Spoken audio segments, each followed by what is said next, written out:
Membahas berbagai informasi secara menyeluruh dengan menghadirkan pembicara kompeten. Kini Anda ikuti KLCBS Special Review. KLCBS, The Jazz Assalamualaikum warahmatullahi wabarakatuh. Kembali bersama Caca Samhudi dalam 100.4 KLCBS di Office. Tema hari ini adalah tentang communication and tourism. Sahabat KLCBS, komunikasi dalam dunia pariwisata sangat menentukan dalam upaya menarik pelanggan agar dapat menikmati liburannya. Komunikasi juga penting dalam memasarkan objek wisata dan kegiatan wisata lainnya. Bagaimana dan apa saja kiat sukses berkomunikasi yang efektif dengan wisatawan? Sudah ada Kang Nono Wibisono PhD. Assalamualaikum Kang Nono. Assalamualaikum warahmatullahi wabarakatuh Kang Ca. Terima kasih ya sudah hadir. Sami-sami. Juga sudah hadir di seberang sana di Jakarta, Bapak Iman Kadarisman SAMM. Assalamualaikum Pak Iman. Waalaikumsalam Kang Caca. Sehat. Salam sehat selalu. Alhamdulillah. Terima kasih Kang Iman sudah hadir di tengah-tengah kita. Kita langsung ngobrol soal communication and tourism. Ini dua-duanya pakar di bidangnya nih. Kang Nono. Seberapa penting sebenarnya komunikasi dalam dunia pariwisata? Oke, jadi kalau kita berbicara komunikasi, kembali dulu kepada konsepnya dulu. Oke. Komunikasi itu adalah penyampaian informasi dari seseorang kepada orang lain. Jadi dalam konteks pariwisata ini, berarti yang mengkomunikasikan adalah destinasi pariwisata. Ya. Bagaimana destinasi wisata tersebut mempunyai produk, kemudian mempunyai fasilitas, yang menarik tentunya, kemudian dikomunikasikan, ditawarkan atau dijual kepada wisatawan. Okay. Dengan demikian komunikasi ini sangat penting, ya. Apalagi di era zaman sekarang banyak destinasi wisata yang sangat menarik. Tentunya untuk menarik turis datang ke mengunjungi tempat tersebut, perlu kiranya destinasi tersebut mengkomunikasikan. Banyak bentuk komunikasi yang mereka tawarkan. Intinya komunikasi itu semenarik mungkin, seinformatif mungkin, hingga si turis atau wisatawan itu merasa tertarik dan mengunjungi destinasi tersebut. Oke. Strategi komunikasi apa yang efektif dalam mempromosikan pariwisata ini? Oke. Jadi kalau kita berbicara tentang komunikasi ini konteks dalam pariwisata, automatically kita berbicara tentang promosi. How to promote our destination, katakanlah seperti itu. Banyak strategi yang tentunya digunakan oleh destinasi pariwisata. Kita bisa melihat, misalnya dia melakukan advertising. Ya, advertising ini kan sekarang modelnya banyak sekali. Apakah secara tradisional ya melalui surat kabar, majalah, atau melalui mass media. Media yang sifatnya sekarang ini adalah sosial media ya. Sosial media ini sangat zaman sekarang ini sangat berperan penting. Bagaimana destinasi wisata itu mengkomunikasikan. Kemudian kita juga bisa mengikuti apa yang disebut dengan sales, sales marketing. Ya, bagaimana kita mengkomunikasikan promosi penjualannya? Apakah kita mengikuti event-event tertentu, ya pameran tertentu yang diadakan misalnya di suatu daerah, ya kita mengikutinya. Kemudian kita juga bisa memanfaatkan apa yang disebut dengan PR. Kita bisa menggunakan public relation untuk mengkomunikasikan. Intinya mengkomunikasikan secara membina hubungan lah. Intinya seperti itu. Tidak secara langsung sih, tapi ini sebagai backup untuk kegiatan-kegiatan misalnya advertising, kemudian dengan sales promotion. Kemudian kita juga bisa menggunakan satu yang sangat penting adalah word of mouth. Nah, word of mouth ini hal yang sangat penting di mana wisatawan sudah mengunjungi daerah wisatawan, kemudian dia menjelaskan, oh saya sudah mengunjungi destinasi X, katakanlah seperti itu. Nah, jadi word of mouth itu akan sangat lebih efektif gitu, ketimbang metode-metode atau strategi-strategi yang lain. Atau kita juga bisa menggunakan apa ya disebut dengan personal selling ya. Jadi destinasi wisata itu melalui salespersonnya datang ke mana ya? Ke sebuah pameran misalnya atau bisa seperti itu, dia mempresentasikan atau datang ke sebuah daerah tertentu atau institusi atau pameran-pameran, ikut pameran-pameran, dia mempresentasikan destinasinya. Oke. Nah, jadi beberapa strategi banyak digunakan oleh destinasi pariwisata. Iya. Yang pasti, secara efektif strateginya banyak sekali. Itu kembali kepada saya mau menggunakan apa. Artinya apa? Destinasinya mau menggunakan strategi yang mana yang efektif bagi mereka. Intinya seperti itu Kang Caca ya. Baik. Oke. Terima kasih Kang Ya, Tono. mangga, Saya ingin ke Kang Iman nih. Kang Iman Mangga, kan ya. aktif di kegiatan travel dan pariwisata sudah pasti. Apa yang membedakan wisata halal dengan wisata lainnya, Kang Iman? Baik. Terima kasih. Salam sehat Pak Nono dalam kaitan memberikan informasi mengenai teori sangat bagus sekali. Kembali ke pertanyaan sahabat KLCBS, pertanyaan dari Pak Caca, apa yang membedakan halal dengan wisata lainnya? Iya. Para sahabat KLCBS, halal ini sekarang menjadi tren destinasi atau kunjungan wisata. Yang membedakan adalah sebenarnya atau sesungguhnya adalah konten dari produk itu sendiri. Lalu kalau bicara konten dari satu produk tour, let's say, maka ada beberapa komponen yang harus menunjang halal. Sebagai contoh, komponen hotel, minimal atau harus ada hotel cari. Kemudian komponen makan, ya makan minum ini bagian yang tidak terpisahkan dari halal. Jadi kita cari restoran-restoran yang sudah terregister certified MUI minimal, ya kan? Biasanya kan restoran-restoran dengan label MUI itu sudah tertera di dalam depan restoran atau di belakang kasir, ya itu bahwa ini restoran halal. Kemudian yang ketiga, tentunya kita ketika bicara destinasi, ketika bicara event, kunjungan objek wisata, maka sesungguhnya objek wisata itu lepas bebas, ya nggak mungkin kan kita nonton barong di Gantra Robana, nggak mungkin, ya. Tetap barong, it's barong, we visit the barong, but ya, the programs is not only barong. Jadi ada konten isian di sebelum makan siang dan setelah makan siang itu ada kunjungan-kunjungan, diantaranya penambahannya adalah biasanya masjid-masjid bersejarah yang dikunjungi. Kemudian bisa jadi makam-makam bersejarah yang dikunjungi. Seperti jalur Wali Songo itu udah pasti program daripada pilgrim atau religi. Yang itu kontennya pasti larinya ke halal dengan makanan yang disajikan juga halal. Kemudian yang lebih penting lagi adalah bagaimana kita menerapkan yang namanya sholat gitu ya. Karena dalam perjalanan halal ada fikih, safar. Kemudian ada seorang guide atau tour leader harus juga memiliki informasi-informasi yang berkenan dengan mukadimah, ya doa-doa safar, mukadimah safar, fikih safar, dan itu yang tidak bisa, yang tidak umumnya di konvensional. Karena ini adalah ada aturan sholat yang harus disepakati bersama. Apakah nanti sholat zohornya digabung dengan asar, begitu kira-kira. Dan di mana tempat sholat itu dilakukan, apakah di restoran dan lain sebagainya. Jadi sesungguhnya kalau kita bicara produk halal adalah kita bicara kontennya, Pak. Nah, agak sulit kalau kita cari hotel syariah di satu destinasi yang seperti Bali dan Manado misalnya, ya kan? Nah di situ kita menggunakan pemerintah melakukan pendekatan mengenai ramah, jadi Muslim friendly. Ya, yang paling penting dalam Muslim friendly ini mungkin bisa jadi memang ada dalam satu hotel bintang 5 itu ada coffee shop, ada bar di situ yang ada alkohol, ya kan pasti. Tapi ada juga yang kita hindari, itu tentunya kita memberikan informasi. Seperti yang Pak Nono katakan bahwa bagaimana komunikasi itu dibangun, maka dasar teorinya adalah bagaimana antara destinasi itu bisa memberikan informasi yang terbaik. Siapa sebenarnya yang memberikan informasi masalah destinasi, masalah konten?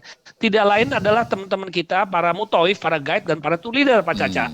Dialah person, dialah yang delivery information from the under government, under hotel, under component to the customer. Jadi disitulah harus clear komunikasi yang dikembangkan kaitannya dengan halal. Nah, kalau untuk yang non halal nggak seribet, nggak sesulit kaidah-kaidah syariahnya dalam perjalanan. Jadi seperti biasa kalau kita membawa konvensional, kita tidak memikirkan di mana sholat, bagaimana kita apakah harus ada mukadimahnya di dalam introduction. Mungkin itu tidak sepenting dibanding kita harus membawa yang produk halal. Saya kira itu poinnya kalau disambungkan dengan komunikasi. Siap. Siap. Kang Iman, ini tidak membatasi peserta khusus untuk kaum muslim ya, Kang? Nah, Konsep program jadi ini. sekarang trennya justru orang-orang yang senang dengan makanan-makanan yang ditampilkan di dalam produk halal, biasanya non muslim pun bisa ikut. Karena mereka udah tahu, mereka udah pasti kami menjamin biasanya teman-teman kita di produk halal itu menjamin bahwa makanannya itu pasti bersih. Kan? Karena yang kita bicara halal adalah bagaimana makanan itu harus bersih, bagaimana hotel itu harus bersih, bagaimana objek wisata yang kita kunjungi harus bersih. Jadi kebersihan itu adalah ujung tombak daripada produk halal, Pak Caca. Baik. Dan sahabat KLCBS, itu yang paling penting adalah bagaimana kebersihan itu kita tampilkan. Nah, dalam satu perjalanan, siapapun orangnya, kalau udah bicara kebersihan pasti mereka suka, Pak Caca. Iya, siapapun membutuhkan itu. Siapapun. Baik, Iya kan? Pak Iman, kita beralih Pak Iman dari lebih luas lagi sekarang. Bagaimana mengatasi informasi yang negatif tentang pariwisata? Ini salah satu problema di lapangan di beberapa negara, teman-teman di beberapa negara juga menghadapi hal yang sama. Tentunya kita perlu literasi, Pak, sosialisasi, literasi bahwa sesungguhnya kalau kita bicara contoh ya, Pak, ketakutan kita untuk ke Palestina misalnya. Palestina itu yang paling masalah kan di jalur Gaza, tetapi destinasi Hebron gitu ya, itu nggak ada masalah. Sama juga misalnya nih Pak Caca, kita kembali ke masalah dulu ada kasus pemboman. Pemboman itu jauh, Indonesia itu luas, ya kan? Apabila locally, let's say misalnya Bali, locally Bali itu juga far away from the kesibukan pariwisata Bali yang umumnya banyak destinasi di Bali Utara, Bali Timur, Bali Barat, Bali Selatan. Kalau ada bomnya di utara, kan nggak ada masalah kalau kita bertebaran di selatan atau di timur maupun di barat. Jadi sesungguhnya peran daripada pelaku-pelaku pariwisata yang touch langsung dengan customer, dengan turis, dia punya peran yang sangat besar untuk menangkal informasi-informasi yang kira-kira negatif. Logika berpikirnya seperti itu kira-kira, bahwa Indonesia itu luas. Kalau ada kejadian di satu kota itu nggak pengaruh terhadap yang lain. Saya kira begitu. Iya. Kang Iman, tadi informasi negatif harus segera dikomunikasikan ya, Kang.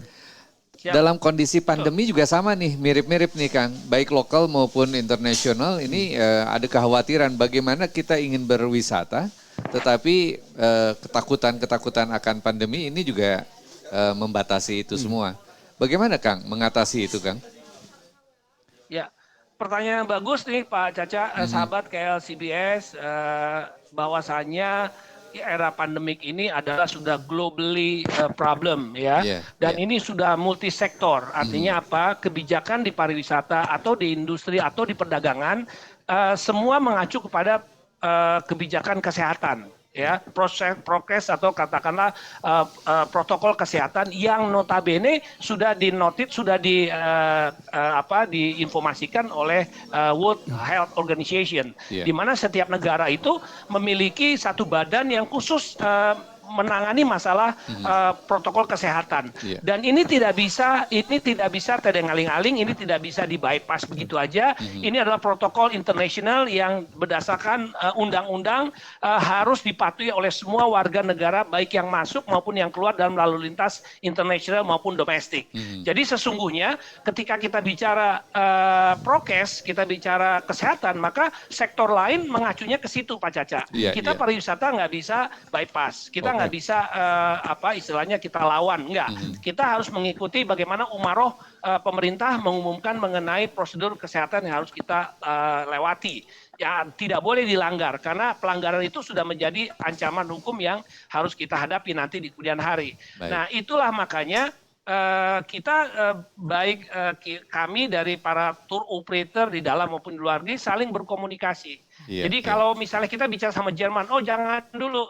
Jerman nggak boleh menerima wisatawan asing kecuali antar negara di Eropa atau mungkin penduduk di sana. Wisatawan no way, misalnya begitu. Baru-baru saja Singapura juga sudah buka terus kasih tahu lagi, oh nggak bisa, kita nggak terima. Malaysia juga begitu, yang negara tetangga kita, oh kita nggak terima. Jadi sesungguhnya problematika itu terjadi di masalah pandemik atau prokes. Jadi kita mengikuti aturan itu.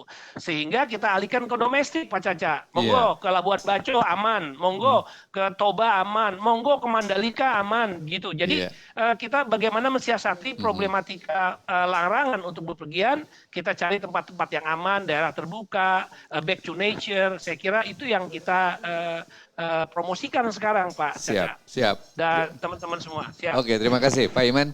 Sahabat KLCBS masih bersama di office dari FFT Outdoor Studio KLCBS. Bagi teman-teman yang ingin bertanya tentang problematika mengenai komunikasi dan tourism, silakan ditanyakan langsung melalui live chat. KLCBS di office akan dilanjutkan lagi setelah jeda berikut ini. KLCBS Special Review will be back in a few minutes. KLCBS, the Jazz Wave.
KLCBS Special Review continues. KLCBS, the Jazz Wave. Masih bersama di office, bersama narasumber Kang Iman Kadarisman, SAMM, dan juga Kang Nono Wibisono, PhD. Tema hari ini kita sedang membahas mengenai communication and tourism. Sampaikan pertanyaan Anda melalui live chat YouTube KLCBS dan subscribe. Talk show ini dapat didengarkan dan disaksikan melalui klcbs.net dan YouTube KLCBS. Acara ini diselenggarakan di FFT Outdoor Studio 100.4 KLCBS. Kita lanjutkan ya, Kang Nono, Kang Iman. Saya ingin bertanya lagi ke Kang Iman. Kang Iman, jasa pariwisata ini tidak pernah lepas dari keluhan ya, komplain. Bagaimana mengatasi komplain ini? Komplain handling, Kang Iman, silakan Kang.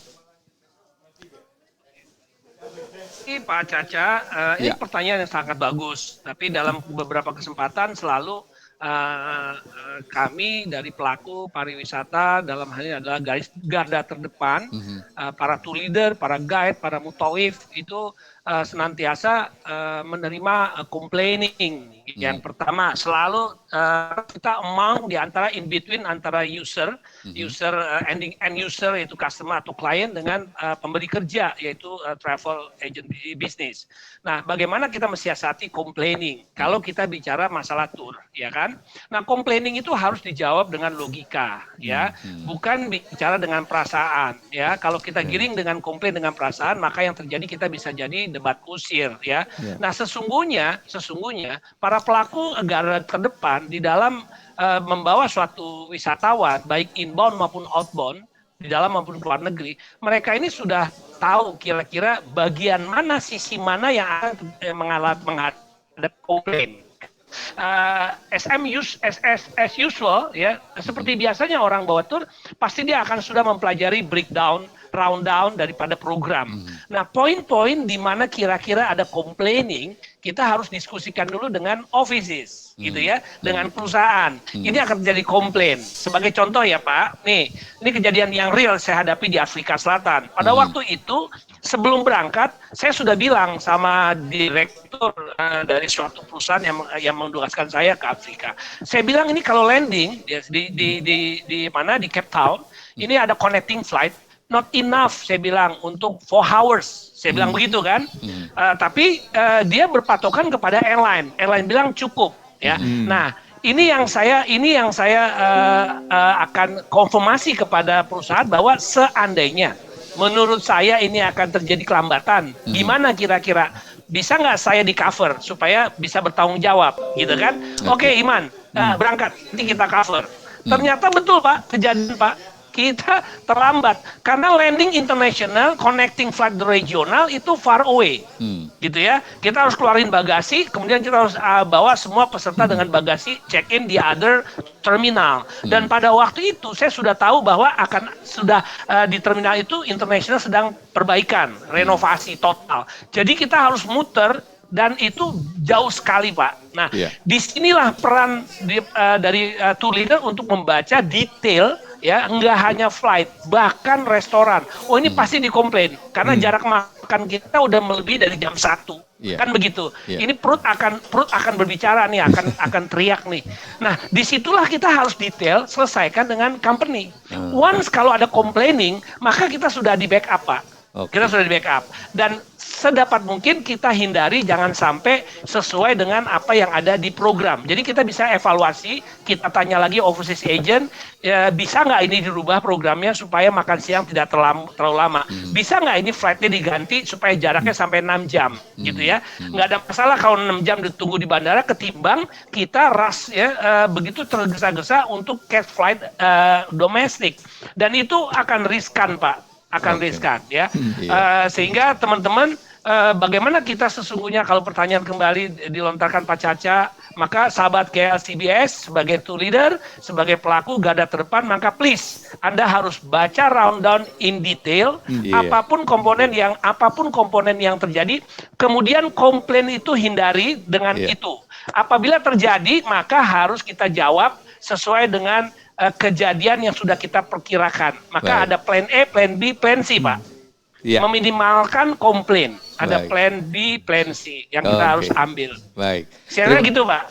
Terima kasih, Kang Iman. Kita ingin beralih ke Kang Nono nih, Kang Nono.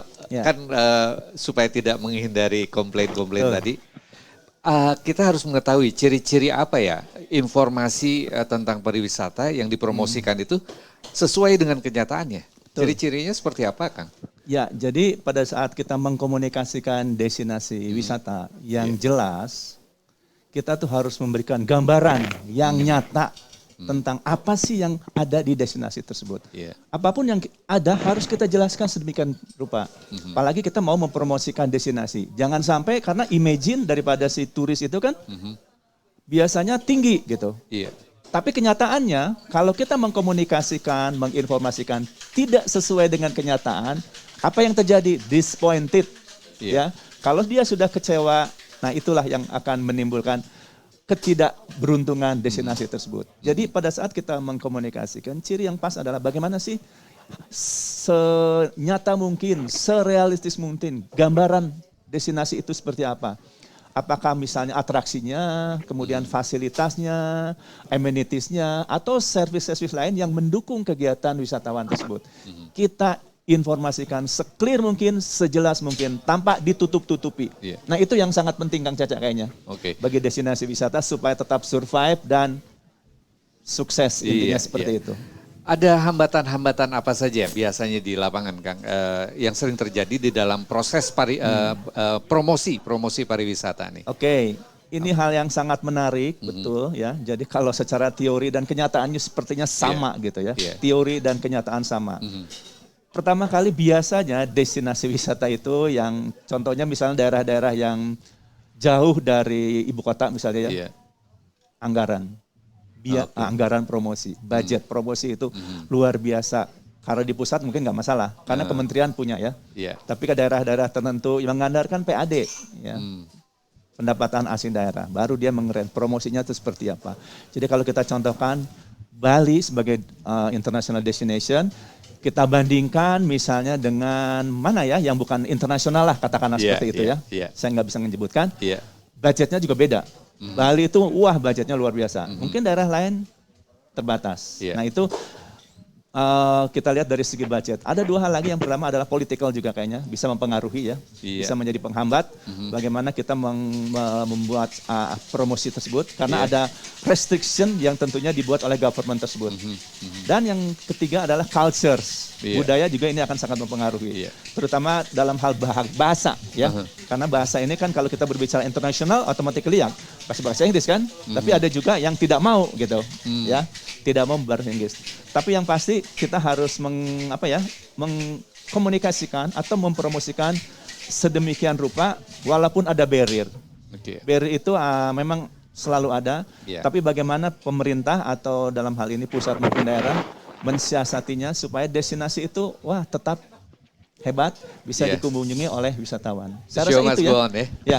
Saya rasa itu secara garis besar ya. Terima kasih. Baik Kang Nono. Kang Iman, ini sudah di sesi terakhir Kang. Boleh sampaikan last statement dari Kang Iman tentang pentingnya atau keterkaitan antara communication and tourism. Silakan Kang Iman. Baik, terima kasih sahabat KLCBS, selamat sore semuanya. Dari perbincangan awal kita bisa tarik garis benang merahnya bahwasanya komunikasi di dalam pariwisata itu penting, ya.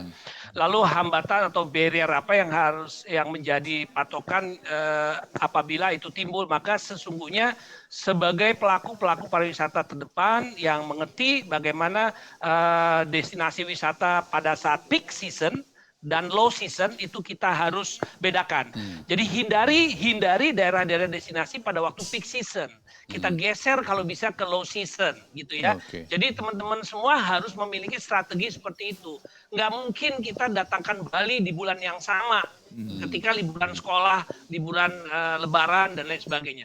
Kita kasih tahu untuk counterpart kita di luar negeri, please digeser 1 bulan setelah Lebaran, please digeser before Lebaran. Artinya apa? Disitulah peak di mana overload daripada satu destinasi itu akan kita hindari.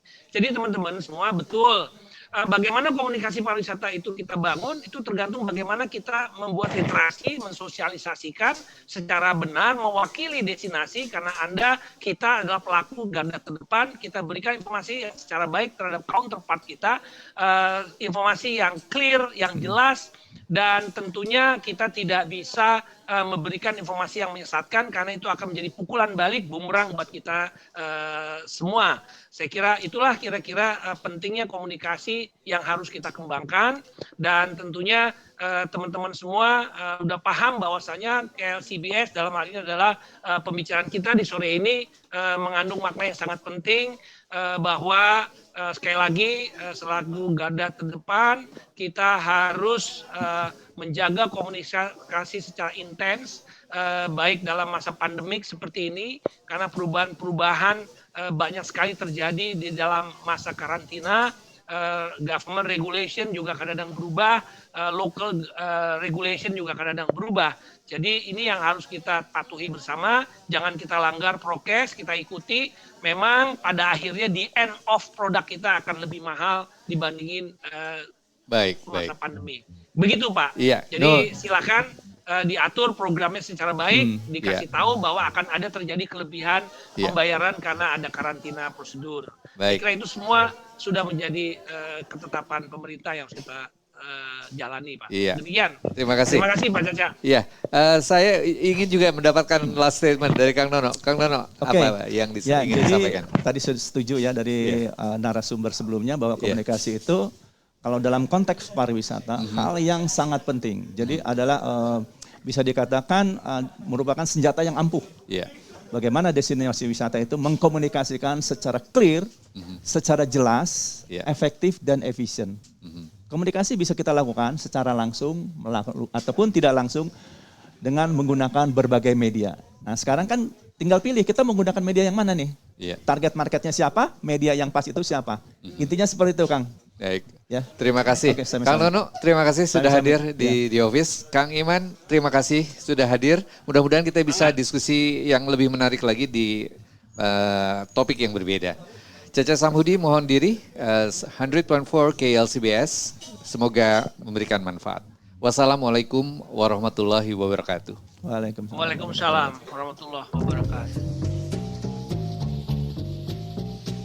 Baru saja Anda ikuti KLCBS Special Review.